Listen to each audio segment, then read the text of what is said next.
क्या अब भारत के स्कूलों में इंग्लिश खत्म होने वाली है या फिर शिक्षा सिस्टम में आ रहा है एक बड़ा और स्मार्ट बदलाव?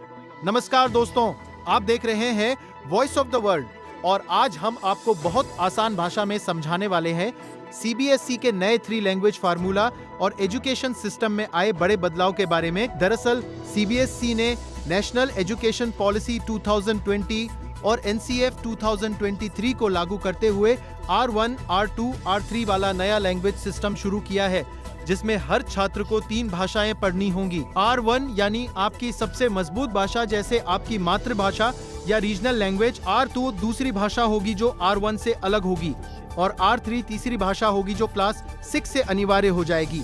और सबसे जरूरी बात यह है कि इन 3 में से कम 2 भाषाएं भारतीय होनी चाहिए। यानी अब सिस्टम इंग्लिश सेंट्रिक से हटकर मल्टीलिंगुअल बनने जा रहा है। लेकिन इसका मतलब ये बिल्कुल नहीं है कि इंग्लिश हटाई जा रही है, बल्कि अब इंग्लिश भी एक ऑप्शन बन जाएगी, जैसे फ्रेंच या जर्मन।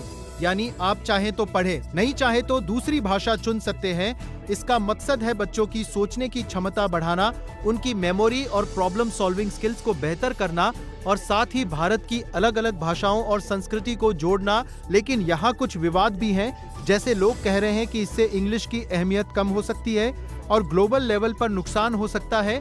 वहीं कुछ राज्यों में ये भी डर है कि कहीं हिंदी को थोपने की कोशिश तो नहीं हो रही। इसके अलावा स्कूलों के सामने भी बड़ी चुनौती है कि इतने सारे भाषाओं के टीचर्स कैसे मिलेंगे, खासकर गांवों में। अब बात करें एक और बड़े बदलाव की, तो मैथ्स और साइंस में 2 लेवल सिस्टम लाया गया है, जिसमें एक बेसिक लेवल होगा जो सभी के लिए जरूरी है और एक एडवांस लेवल होगा जो केवल उन बच्चों के लिए है जिन्हें इन विषयों में रुचि है। यानी अब हर बच्चे को जबरदस्ती कठिन मैथ्स या साइंस नहीं पढ़नी पड़ेगी। इससे स्टूडेंट्स का प्रेशर कम होगा और वो अपने इंटरेस्ट के हिसाब से पढ़ाई कर पाएंगे।